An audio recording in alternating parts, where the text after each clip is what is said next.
El Señor esté con vosotros. Y con tu espíritu. Lectura del Santo Evangelio según San Marcos. Gloria a ti, Señor.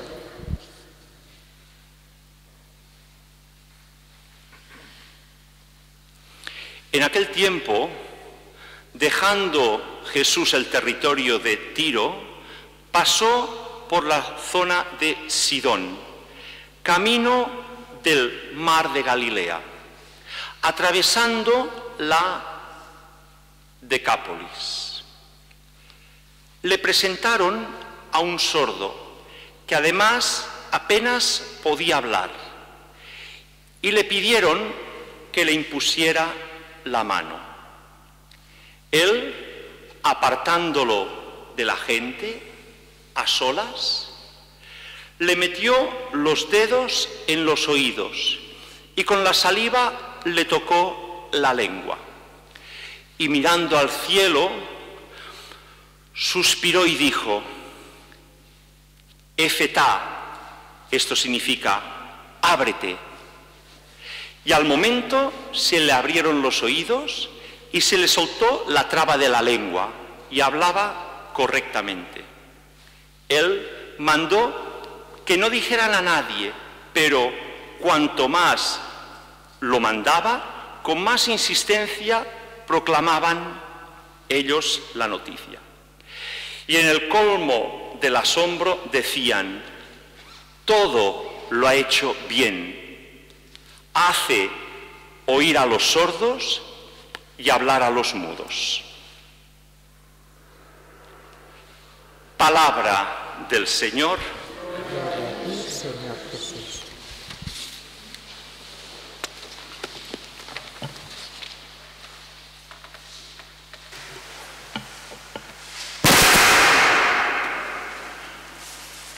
Perdonad. Ya habéis visto, son las lecturas más oportunas para las personas sordas.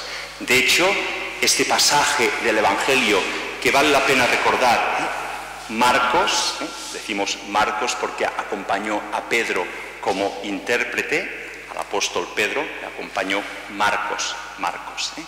En su capítulo 7, versículos 31-37, en ese capítulo explica esta situación que se dio en tiempos de Jesús de la curación de un sordo.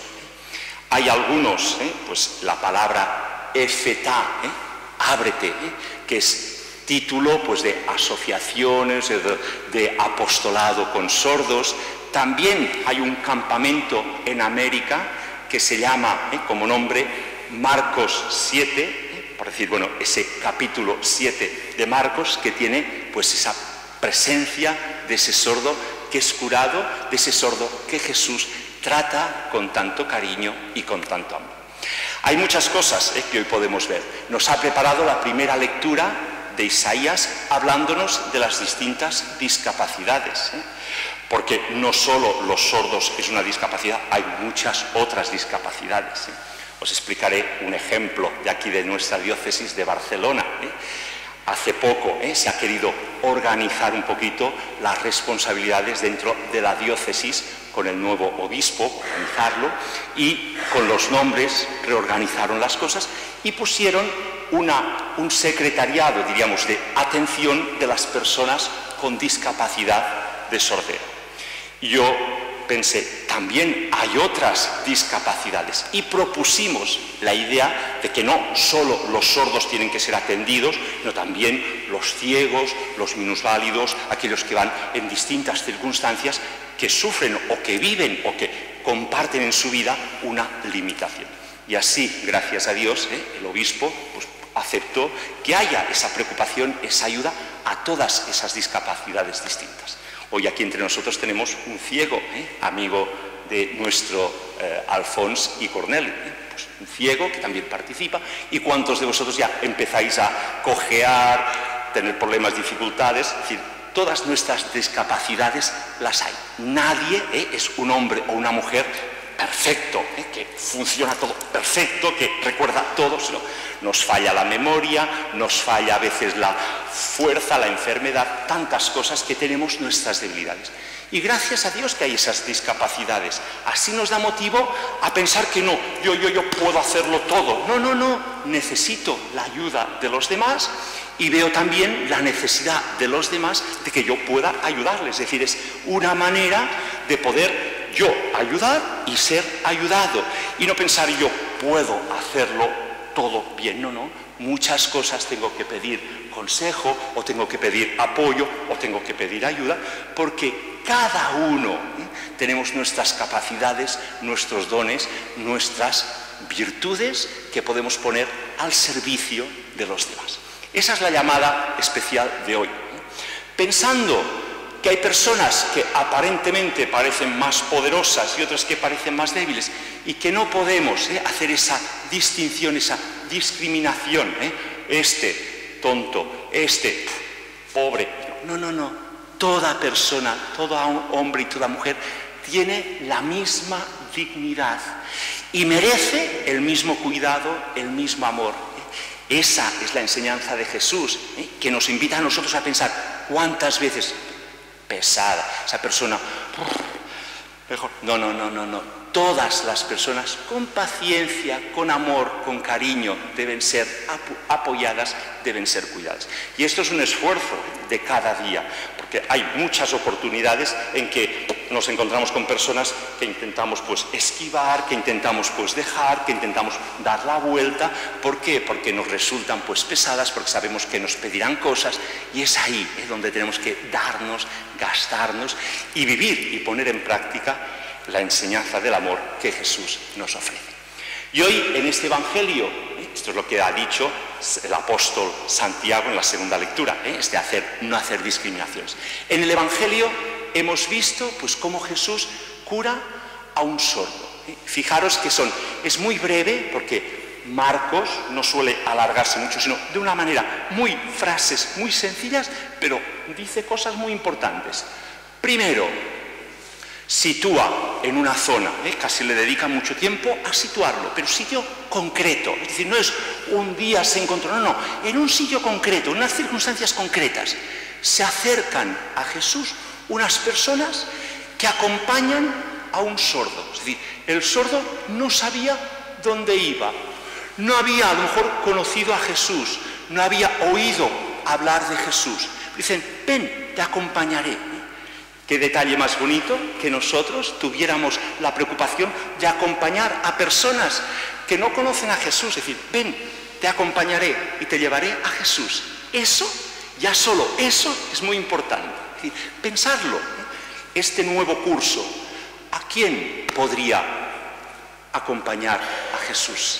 Para ponerlo delante, para que se encuentre con Jesús y dejar que Jesús haga. Yo no sé qué hacer, o yo no sé a esta persona qué enseñarle. Acompáñalo a Jesús. Dile, prueba, que viva la experiencia de encontrarse a Jesús. Jesús está aquí.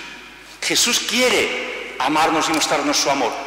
Aprovechemos esa oportunidad. Eso pasa a veces por las calles, por la noche. Jóvenes organizan en una parroquia una adoración, invitan a entrar en la iglesia y a ponerse delante de Jesús. Y te sorprendes porque Jesús hace maravillas y toca el corazón de las personas, de los jóvenes también, de todos. Jesús no hace distinciones, Jesús trata a todos por igual. Lo cogen, lo acercan a Jesús, el sordo no sabía a lo mejor ni quién era ni qué hacían, y le piden a Jesús, por favor, impón las manos a esa persona sorda. Le piden, es decir, no es el mismo que lo pide, sino otros lo piden para aquella persona que necesita ser ayudada. Y ahí Jesús hace algo muy especial y diferente de todos los otros milagros. Todos los milagros Jesús no se esconde o no se aparta, no. En este sí, lo dice claramente que Jesús coge al sordo, se lo lleva aparte, deja a la gente y sabe que aquel sordo necesita de tú a tú, necesita cara a cara, particular, no en medio de todos, bla, bla, bla. No, no, no, ven, particular, tú y yo hablaremos, tú y yo nos comunicaremos, tú y yo. Eso que necesitáis muchas veces, el sordo que necesita, pues en una multitud difícil comprender, cara a cara, y hablando y queriéndose comunicar, puede haber una comprensión, especialmente si hay un lenguaje de cariño y de amor. A veces no es tan importante saber signos, no, no. El lenguaje del amor es el que habla más claro. Lo coge tú a tú, lo separa de la gente y hace el gesto de tocarle las orejas y de tocarle con saliva la lengua. Y en aquel momento Jesús, invocando al Padre, suspirando, invocando al Espíritu Santo, la Trinidad, Padre, invoca mirando al cielo, suspira el Espíritu Santo, el alma suspira y dice efetá, efetá, que significa ábrete. Y en aquel momento dice muy claro, aquella persona sorda que hablaba difícil, como muchos de vosotros habláis, pero un poquito difícil, un acento, es gracioso, Josemi, que es ciego, oye vuestras voces, dice, uy, qué curioso, qué curiosas voces diferentes vuestras. Claro, él no ve, pero oye, entonces dice, qué voz más curiosa, más fina, más alta, cada uno tiene su voz. Igual como el del Evangelio, hablaba pero con dificultad. Y en aquel momento habla bien, oye bien. Jesús le ha curado. Físicamente, en sus oídos, en su habla, sí. ¿Qué es lo más importante? Pues que nosotros permitamos que Jesús nos cure. El oído, los que estáis ciegos, sí, ojalá, iremos a Lourdes, podemos pedir milagro. Ha habido milagros, El Papa Pío X hizo milagros con 2 niños sordos que los curó, y otros milagros ha habido con sordos que han oído. Puede haberlo, pero lo más importante y lo que todos, oyentes y sordos, necesitamos es que Jesús cure nuestra sordera para escuchar la palabra de Dios. ¿Cuántos oyentes no oyen la palabra de Dios? Y sordos también, ¿Y cuántos oyentes y sordos no hablan de Dios por vergüenza, porque no saben, porque no conocen, porque nada de apostolado, nada, Y Jesús nos pide que escuchemos, que escuchemos en la oración, cuando venimos aquí, en las adoraciones. Aprovecho para avisar, vosotros hablar, no habláis, pero habláis mucho. Y algún sordo me avisa y me dice, hay que avisarles que callen para escucharle a él, porque no molestáis a los oyentes, pero distraéis a los sordos de hablar y escuchar a Jesús, y también hablar con Jesús, para hablar a los demás de Jesús, no tener vergüenza, saber salir al encuentro de amigos para ser apóstoles en medio del mundo de los sordos y atraerlos a Jesús, que es lo que se nos está pidiendo hoy especialmente. Desde el día de nuestro bautismo es opcional, puede hacerse o no. Yo acostumbro, siempre que bautizo, hacerlo con el niño, hacer lo que se llama el signo de efetá, esta misma palabra. ¿Y qué se hace con el niño? El niño, que los padres los llevan en brazos, le haces, tocas y dices a sí mismo, dice, el Señor Jesús, que hizo que los sordos oyeran y que los mudos hablaran, te conceda a su tiempo, ahora todavía es pequeño, a su tiempo, te conceda escuchar su palabra y proclamar la fe para alabanza de Dios Padre. Pues esa oración que el sacerdote hace con el niño y con vosotros, en los oídos, en la boca, en el corazón, escuchar la palabra de Dios y proclamar con la boca o con las manos las maravillas de nuestra fe para alabanza de Dios Padre. Hoy pedimos a Jesús que nos cure la sordera, que nos cure el corazón. que haga capaces a nosotros de escuchar su palabra y de proclamarla para alabanza de Dios, para ser apóstoles de Cristo enviados en medio de nuestro mundo, ahora, en ese tiempo en el que Jesús a nosotros nos ha escogido y nos ha